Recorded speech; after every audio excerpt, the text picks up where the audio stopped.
Hello students, welcome to history class. Today we are going to study about foundation of the Mughal Empire. The Mughal Empire in India was founded by Zahiruddin Babur. So how does they got the name called Mughals here? So it is said that the Mughals they got the name Mughals from their Mongol ancestry. That is, ancestors were like Taimur on Babur's father's side and Genghis Khan was on his mother's side. So like this the name Mughals came here. So Babur, when he was 11 years old, he started to rule the kingdom, that is a small kingdom in Central Asia. So that time itself he had a dream to conquer more places in Central Asia, but everything became unsuccessful. Finally, he came towards the eastwards and he captured Kabul in 1504. So that time he heard about India, that is India was very rich country. So he was making plan to come towards India. So meanwhile he will get an invitation from Daulat Khan Lodi and Rana Sanga to come to India and invade Ibrahim Lodi. So here you can see Daulat Khan and Rana Sanga, they were thinking that Babur will come to India and he will attack Ibrahim Lodi and he will loot all the wealth and he will go back to Kabul again. But this did not happen here. Okay. So Babur, what he did means he came to India and after looting he did not go. He occupied parts of Punjab in 1524 and after that you can see he fight against Daulat Khan and Rana Sanga now. So afterwards Babur he will go back to Kabul and again he will come back to India in 1525. So after that he will fight with Ibrahim Lodi, that is in the first battle of Panipat. So first battle of Panipat it takes place on 21st April 1526. So that time Ibrahim Lodi he will bring a huge army to Delhi, whereas Babur will be having a very small army. But still you can see Babur he will become the successor here. So we'll see what are the reasons for the Babur's success here. So Babur he used artillery, so which was unknown for Ibrahim's army, and his army, even though it was small, it consisted of experienced soldiers and trained cavalry. Babur was a much more competent general when compared to Ibrahim Lodi. So like this Babur he soon occupied Delhi and Agra, and at Agra the ruling family of Gwalior they had presented the famous Kohinoor diamond to Babur's son Humayun.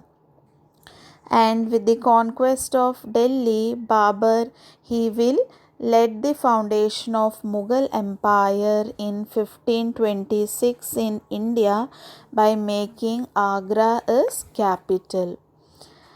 So Babur he defeated the combined forces of Rajput rulers in 1527 and the Afghan chiefs of Bengal and Bihar in 1529. So now Babur's empire it extended from river Oxus in Afghanistan in the west to Bihar in the east. And Babur now he could not strengthen his hold over his conquest. So finally he died in 1530. So Babur he was not only conqueror here, but he was a scholar of the Turkish and Persian languages. He recorded his experiences in the Tuzuki-i Babari, which is regarded as a classic. So after Babur, you can see his son Umayun will inherit the large empire of Babur in 1530. So after the Battle of Kannauj in 1540, he loses his empire to Sher Shah.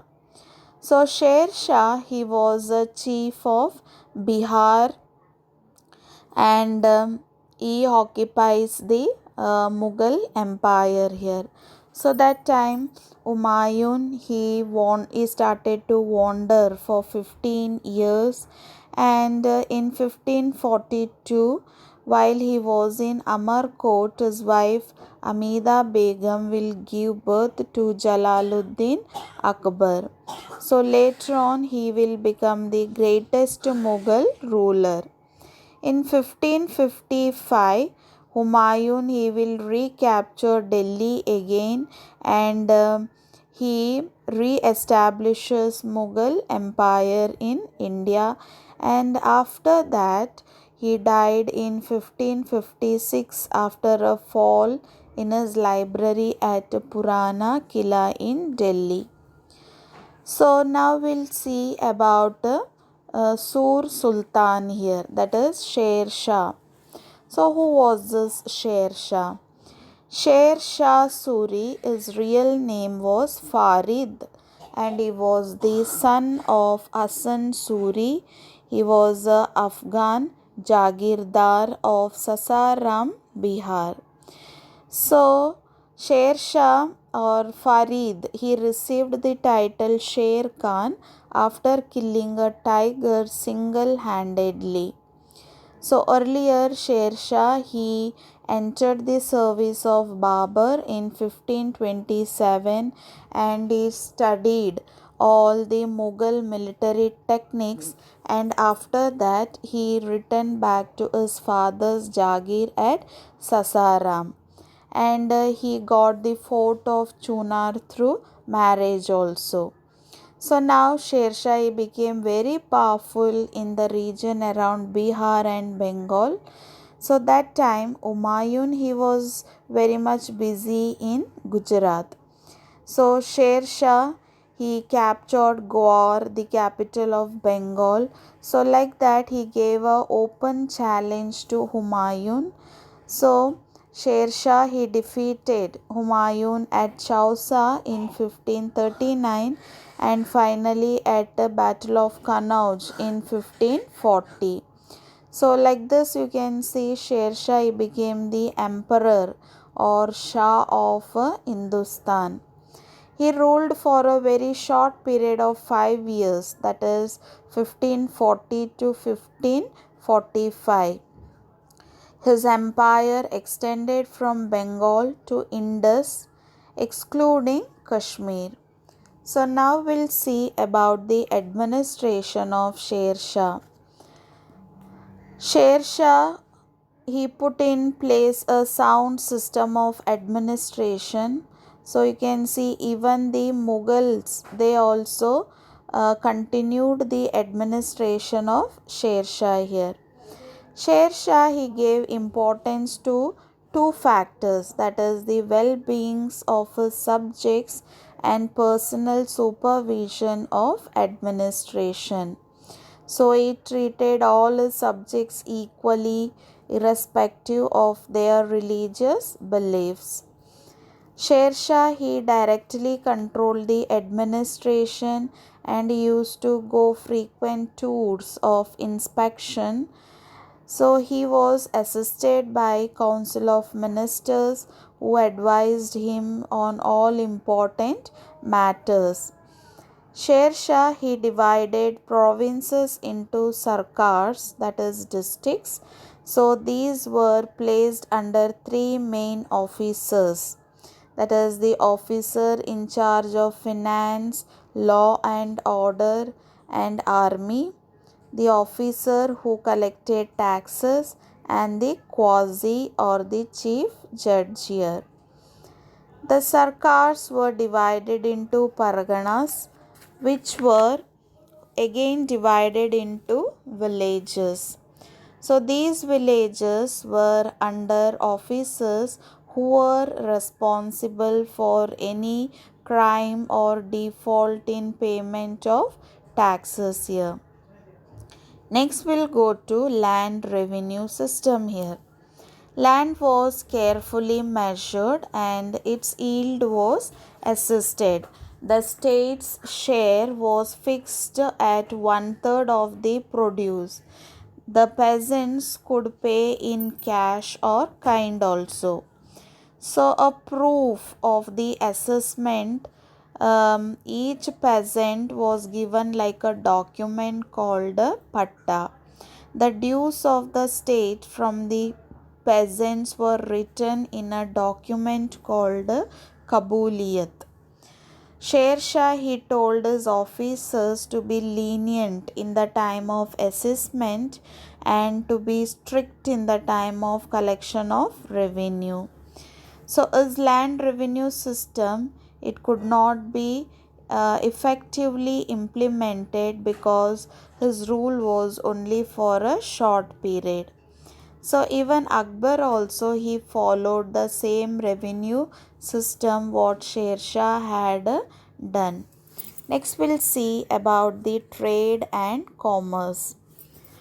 For the promotion of trade, Sher Shah had built an excellent network of roads which were provided with rest houses, sarais at regular interval, and the roads was having trees on either sides to give shade, and the sarais which were government controlled became the centers of trade. The sarais were also used as dak chowkis or postal halts also. Then Sher Shah, he restored the Grand Trunk Road which had been first built by Mauryans, which was connecting Gwar in Bengal to Peshawar. He also built a road connecting Agra to Jodhpur and Chittor, and another from Lahore to Multan. So this helped in the quick movement of troops during the war, and he also abolished some excess duties. So he encouraged trade here. So customs duty was levied only at 2 points, one in the east and other in the west. Sher Shah introduced a new silver coin called rupaya, which still remains in unit of Indian currency. So the coins were standardized and it helped in the growth of trade and commerce. And Sher Shah used to standardize the weights and measures. Next we'll see about the military administration. Sher Shah maintained a large standing army which was having cavalry, infantry and elephants. He continued Alauddin Khilji's system of branding the horses and maintained records of soldiers to check corruption. He also paid his officers and soldiers regular in cash, and he had set up cantonments in various places of the country. Sher Shah, he built his own tomb at Sasaram before death. Finally, he died in a gunpowder explosion in 1545 while trying to capture a fort in Bundelkhand. His dynasty ruled until Humayun restored Mughal rule in 1555. So students, I hope today's class is clear to you all. We'll see in the next class. Thank you. Have a nice day.